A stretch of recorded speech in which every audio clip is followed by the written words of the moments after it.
तो देखिए हम लोग ने पहले पढ़ा है क्या, आप लोगों ने सर्वेइंग पढ़ा होगा शायद में भी थर्ड सेम में। उसके बाद हम लोग आ रहे हैं किस पे, एडवांस सर्वे पे। तो सर्वेइंग और एडवांस सर्वे में क्या डिफरेंस हम लोग जानेंगे। हम लोगों ने सर्वे में क्या पढ़ा,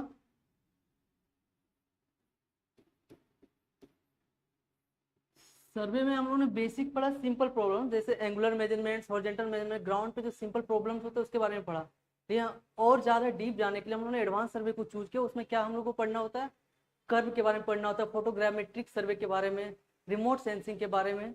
जिसके बाद रिमोट सेंसिंग, फोटोग्रामेट्रिक सर्वे, एरियल सर्वे, बहुत सारे ऐसे सर्वे हैं जिससे हम डायरेक्टली मेजरमेंट नहीं कर सकते।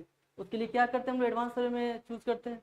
तो उसमें से एक इम्पोर्टेंट टॉपिक है कर्व। तो कर्व को हम लोग समझते हैं। तो पहले समझेंगे कर्व है क्या, कर्व हम लोग क्यों पढ़ रहे हैं एडवांस सर्वे में।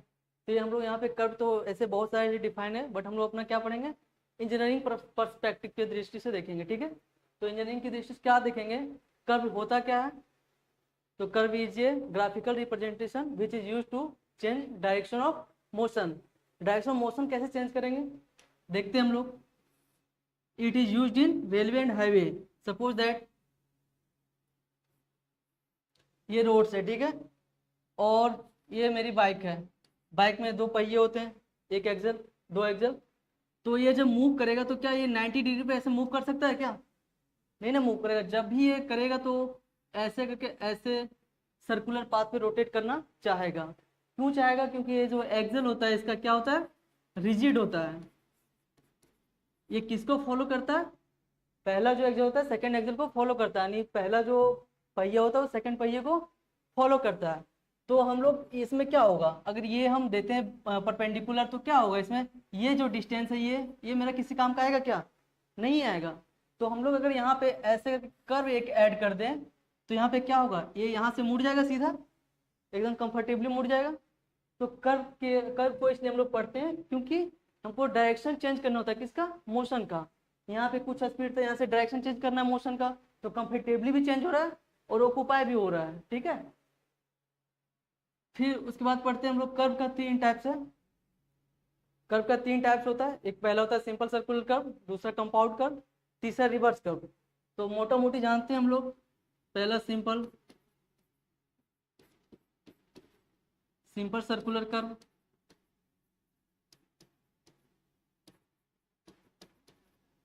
दूसरा कंपाउंड कर्व,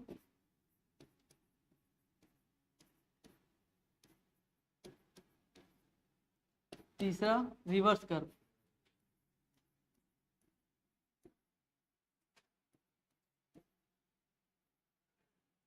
तो पहला देखिए simple circular curve. Simple circular क्या क्या है, it consist of a single arc of circle. इसका मतलब हुआ कि अगर मैं ये बना रहा हूं, ये ठीक है, तो इसका कहीं ना कहीं सेंटर क्या होगा, एक ही होगा ना। तो ये क्या हुआ, सिंपल सर्कुलर कर्व। अगर मैं इसको ऐसे बढ़ा दूं, सॉरी, अगर मैं इसको फिर ऐसे बढ़ा दूं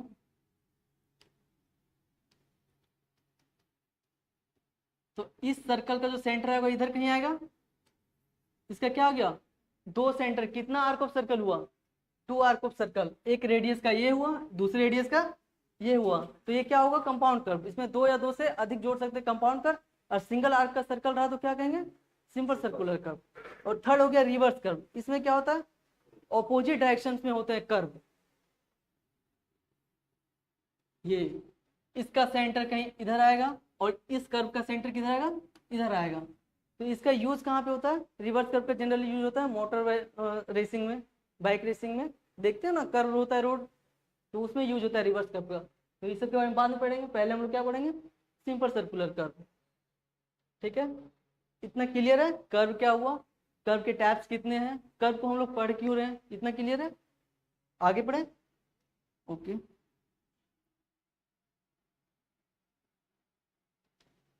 अब सिंपल सर्कुलर कर्व पे आते हैं हम लोग।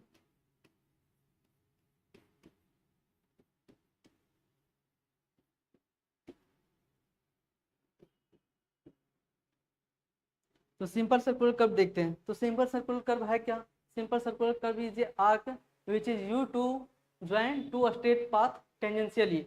टू स्ट्रेट पाथ टेंजेंशियली कहने का मतलब हुआ एक ये पाथ है और एक ये पाथ है, एक ये पाथ है, एक ये पाथ है, स्ट्रेट पाथ है, इसको टेंजेंशियली ऐड करना है। तो मैंने यहाँ पे एक पॉइंट लिया, एक यहाँ पे, ये आर्क बना मेरा, ये मेरा आर्क बन गया। तो ये क्या कर रहा है, टू स्ट्रेट पाथ को टेंजेंशियली ऐड कर रहा है। इसका सेंटर हम कहाँ पे लेंगे, कहीं पे इसका सेंटर आएगा इधर ओ। ओके, तो अब देखते हैं, यहाँ तक समझ आया कि सिंपल सर्कुलर आर्क क्या है। Simple circular arc is arc which is used to join two straight path tangentially. Okay, इसके बाद हम लोग पढ़ते हैं सिंपल सर्कुलर बार के कंपोनेंट के बारे में। और ये कंसिस्ट क्या कर रहा है, एक मेजर टॉपिक है, कंसिस्ट क्या करता है, एक single of arc, double single of arc, क्या सिंपल सर्कुलर कर्व एक ही सिंगल ऑफ आर्क कर रहा है ना, ये क्या कर रहा है, एक ही रेडियस का आर्क है ना ये, तो क्या होगा, ये only single circle of arc. ठीक है, यहाँ तक क्लियर है। अब इसके कंपोनेंट के बारे में देखते हैं।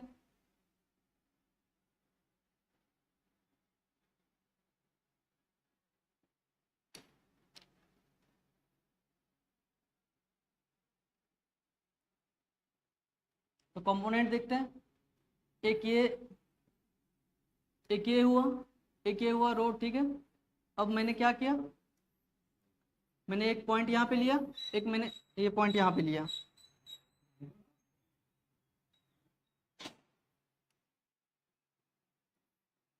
इसका सेंटर कहीं पे आएगा इस आर्क का, मैंने मान लिया इस आर्क का सेंटर क्या हुआ, वो हुआ। ओके, अब देखते हैं, यहाँ से कर्व स्टार्ट हो रहा है ना, कर्व यहाँ से स्टार्ट होता है, तो इसको क्या लेते हैं, कुछ भी डिनोशन, ये नोटेशन मैटर नहीं करता, आप कुछ भी ले सकते हो अपने कंफर्टेबली। ठीक है, तो यहाँ T1 लिए, ये क्या हो गया, T2 हो गया। इधर ये करते हैं, ये B कर देते हैं, ये C और D करते हैं। तो यहाँ पे देखते हैं आपको ये क्या दिखा है, ये क्या है, ये सर्कल क्या हुआ, आर्क का ये रेडियस हुआ ना, सिंगल आर्क है बस। ये क्या हुआ, ये लाइन ये रेडियस हुआ, ये क्या हुआ, रेडियस हो गया। ओके, रेडियस को आर्क नोट कर दिए। और इसका जो ये क्या हो गया, ये इसको क्या बोलते हैं हम लोग, किसी भी दो पॉइंट के सर्कल के किसी भी दो पॉइंट को जोड़ता है उसको क्या बोलते हैं, कोड बोलते हैं, हिंदी में जीवा बोलते हैं, कोड। ये कोड हो गया, इसको हम लोग कैपिटल एल से लेते हैं।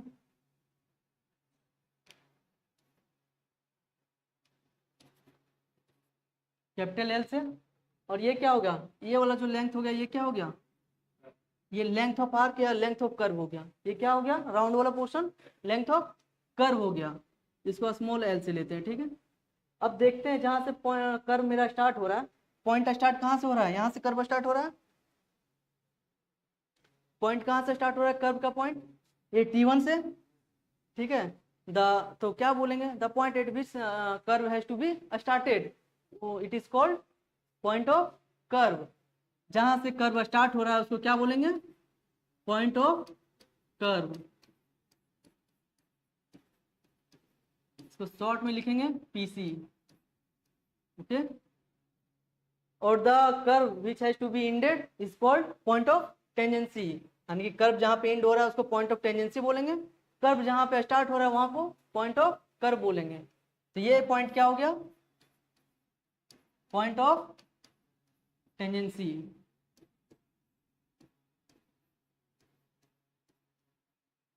शॉर्ट में इसको बोलेंगे PT। ओके, और ये क्या हो गया, ये दोनों क्या हो गया, ये दोनों स्ट्रेट लाइन क्या हो गया, टेंजेंट हो गया। ठीक है, ये दो स्ट्रेट लाइन ये क्या होंगे, टेंजेंट हो गए। किसी भी सर्कल के किसी पॉइंट से निकली गई रेखा क्या कहलाएगी, टेंजेंट कहलाएगी। ये टेंजेंट हो गया। अब ये पॉइंट क्या कहलाएगा, पॉइंट ऑफ इंटरसेक्शन, उसको क्या बोलेंगे, when two tangents are meet at ये section is called point of intersection. तो जहां पे दोनों टेंजेंट कट करेंगे उसको क्या बोलेंगे, पॉइंट ऑफ इंटरसेक्शन। तो this is point of intersection of intersection.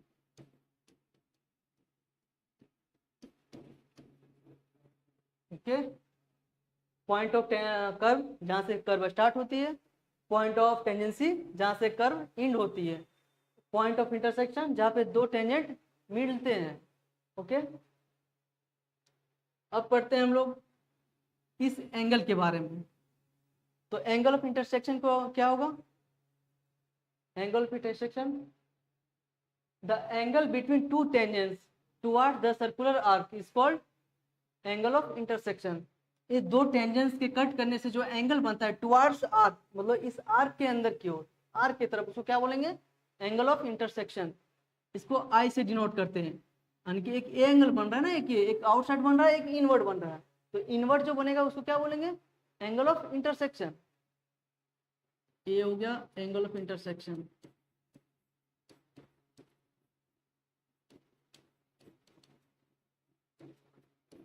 Intersection, okay.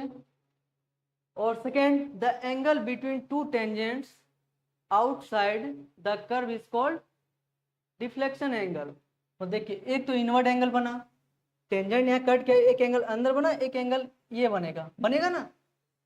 तो ये जो अंदर वाला एंगल हुआ टुवर्ड्स द सर्कल या कर्व, वो क्या बोलेगा?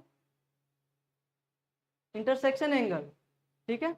और आउटसाइड द कर्व जो बनाएगा वो क्या कहलाएगा? Deflection angle. तो ये हो गया, इसको डेल्टा से डिनोट करते हैं, क्या हो गया? Deflection angle.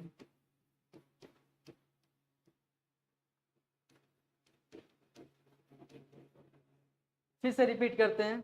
एक कर्व लिया मैंने, दो स्ट्रेट पाथ को ऐड कर रहा है, वहां से कोई कर्व लिया जिसका रेडियस आर है, ठीक है। तो जहां से कर्व स्टार्ट हो रहा है उसको क्या बोलेंगे? Point of curve. और जहां पे कर्व एंड हो रहा है उसको क्या बोलेंगे? Point of tangency, PT. और जो जो जहां पे दो टेंजेंट्स कट करेंगे वो क्या कहलाएगा? Point of intersection. और जो एंगल बनेगा दोनों टेंजेंट के कट करने से इनवर्ड या towards the arc is called intersection angle. और outward the circle deflection angle. यानी कट करने से दो एंगल बन रहा है, तो इनवर्ड एंगल क्या होगा? Intersection angle. और outward angle, outside angle, deflection angle. यहां तक क्लियर है? ठीक है। अब देखते हैं टेंजेंट लेंथ। टेंजेंट लेंथ क्या होगा?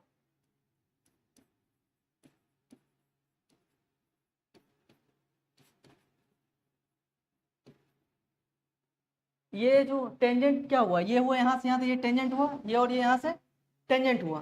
तो टेंजेंट लेंथ क्या हो गया? डिफाइन करेंगे, the length of a straight between point of intersection to point of curve, और point of intersection to point of tangency. यहीं से यहीं का डिस्टेंस है ना। पॉइंट टेंजेंट लेंथ ये है टेंजेंट लेंथ, ठीक है। और सर्कल के नियम के अनुसार ये दोनों जो टेंजेंट लेंथ होता है क्या होता है? बराबर होता है। तो टेंजेंट लेंथ फिर से पढ़ते हैं। टेंजेंट लेंथ क्या होगा? द डिस्टेंस या length between point of intersection to point of curve, और the distance between point of intersection to point of tangency is called tangent length. समझ आई? टेंजेंट लेंथ ये हुआ, आर्क ऑफ लेंथ ये हुआ। तो लेंथ ऑफ आर्क क्या हो गया? Total length of arc is total length of arc is called arc length, okay. इधर से जो लेंथ हुआ ये आर्क लेंथ हुआ। और कोड का लेंथ क्या होगा? The length between PC to PT, यानी point of curve to point of tangency. The कोड joining point of curve to point of tangency. ये कोड क्या कर रहा है? पॉइंट ऑफ कर्व और पॉइंट ऑफ टेंजेंसी को ऐड कर रहा है। तो इसके बीच का ही तो लेंथ हुआ कोड ना। यस, कैपिटल एल हुआ। तो एल क्या हो गया? कोड लेंथ क्या हो गया? द कोड joining point of curve to the point of tangency is called code length, ठीक है। इतना पॉइंट सारा क्लियर हुआ? किसी में भी डाउट है फिर से बताओ, मैं फिर से बताऊंगा। रिपीट कर दें फिर? हो गया क्लियर है? अब इससे डेरिवेशन में आएंगे, ठीक है। इसमें कुछ छूटा नहीं, ठीक है, क्लियर है।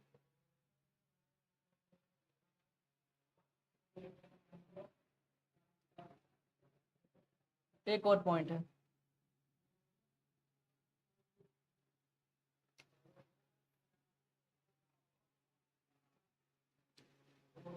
इसका मिड पॉइंट माना मैंने ये है, ठीक है।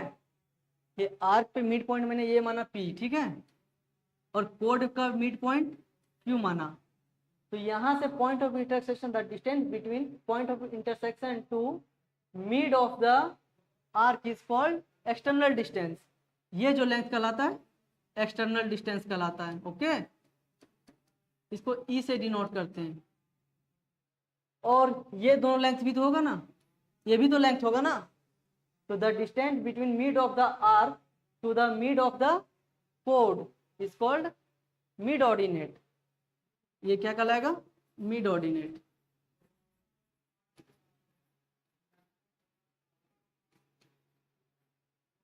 वो से इसको डिनोट करती है सपोज, मतलब क्या हुआ, एक्सटर्नल डिस्टेंस क्या हुआ, पॉइंट ऑफ इंटरसेक्शन से लेकर के मिड ऑफ द आर्क क्या हुआ, एक्सटर्नल डिस्टेंस। और ये क्या बोलेंगे, मिड ऑर्डिनेट क्या कहलाएगा,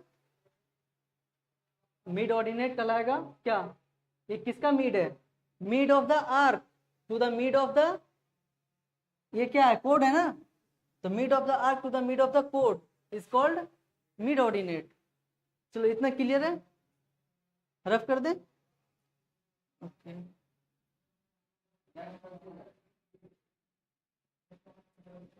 अब देखते हैं, अब सबको निकालना होगा, एक स्ट्रेट पाथ ऐसे हुआ, एक स्ट्रेट पाथ ऐसे हुआ।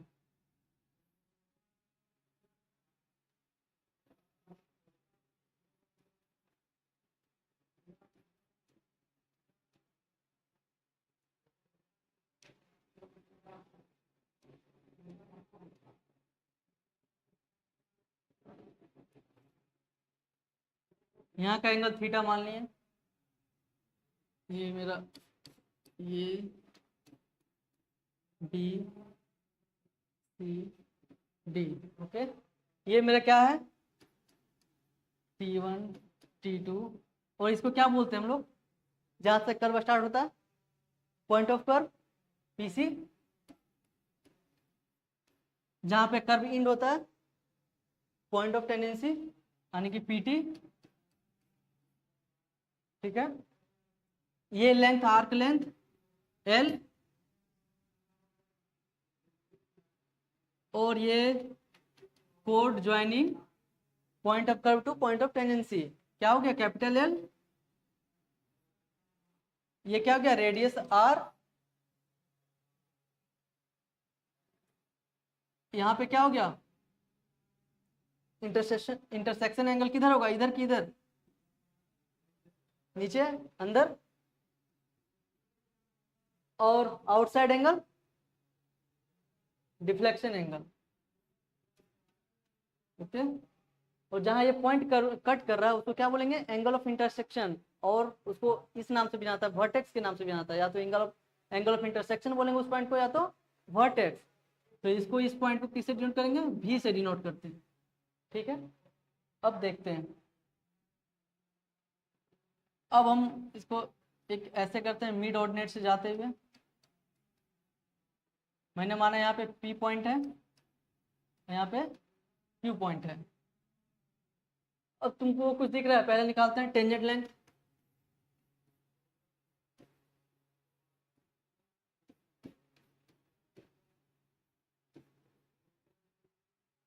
पहले क्या देखते हैं, वो T1 वो T2 बराबर होगा क्या, कैसे बराबर होगा, किसी भी सर्कल का रेडियस क्या होता है, कहीं से भी लें बराबर होगा।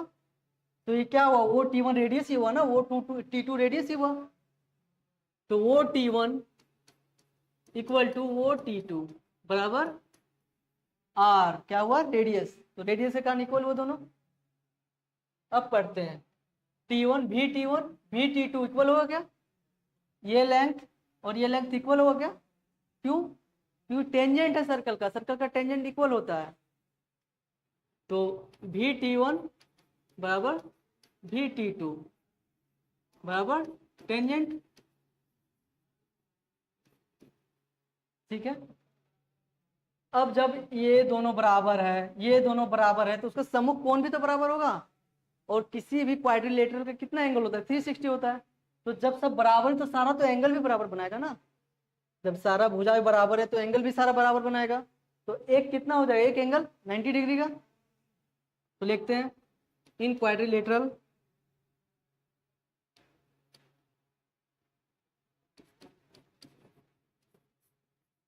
इन क्वाड्रिलेटरल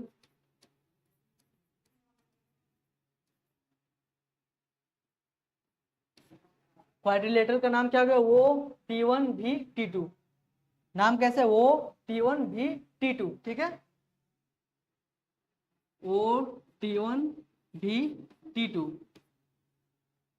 कौन ओ टी वन भी, ये वाला एंगल क्या हो गया, ये 90 डिग्री, ये वाला एंगल 90 डिग्री। क्यों? क्योंकि इसका सम्मुख भुजा जो है बराबर है, ये दोनों रेडियस से बराबर है तो इसका एंगल भी बराबर होगा, तो 90 डिग्री दोनों हो गया। तो कौन ओ टी वन भी बराबर, ओ टी वन भी बराबर ये एंगल ओ टी टू भी, क्लियर है, एंगल ओ टी टू भी इक्वल टू कितना होगा, 90 डिग्री। ठीक है, तो क्लियर है।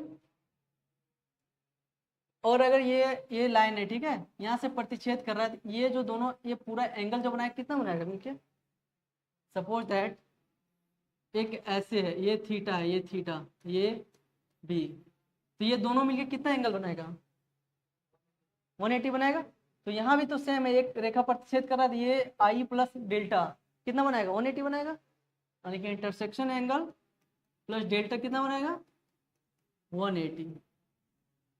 तो क्वाड्रिलेटरल का चारों एंगल का योग कितना होता है, वो भी चतुर्भुज का 360 होता है। तो ऐड करते हैं, ये एंगल थीटा हो गया पहला, प्लस ये एंगल कितना हो गया, कौन ओ टी वन भी, प्लस ये एंगल कितना है, आई है, प्लस ये एंगल ओ टी टू भी इक्वल टू 360।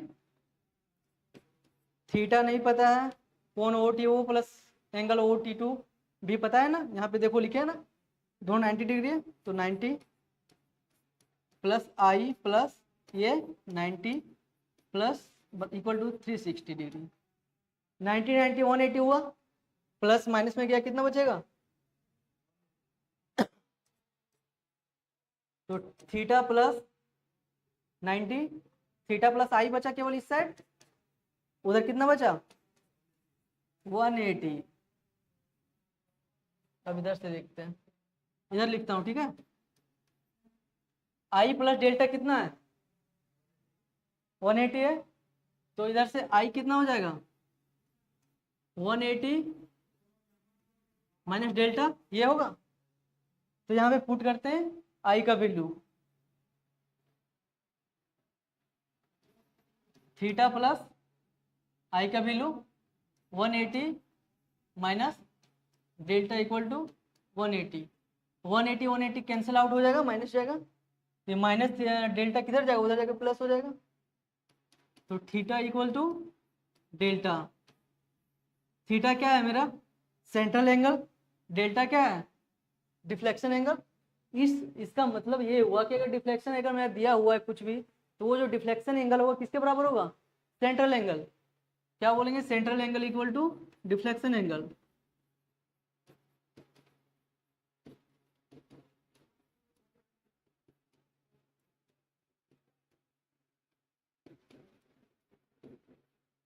ये सेंट्रल एंगल थीटा बराबर डेल्टा हो गया, ओके।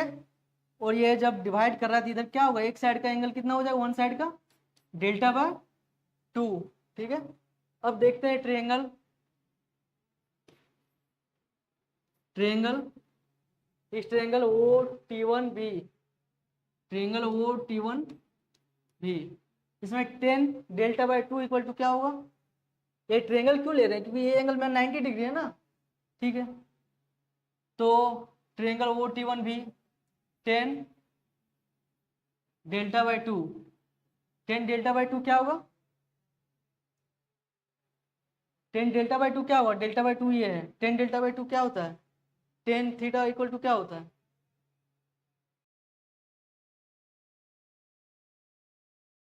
डेल्टा बाय 2 होगा लंब बाय आधार, ठीक है, यानी कि परपेंडिकुलर बाय बेस। तो परपेंडिकुलर क्या हुआ यहाँ पे V T one by base O T one, O T one, V T one क्या है मेरा, V T one tangent length है जिसको टी से डिनोट करते हैं, तो यहाँ पे टी लिखते हैं। ओ टी वन क्या है, ओ टी वन आर है, रेडियस, रेडियस। तो मेरे को टेंजेंट निकालना है, हमको क्या निकालना है टेंजेंट, तो टेंजेंट निकल to T equal to R 10 delta by 2। ठीक है, टेंजेंट निकल गया, इंड कर दें।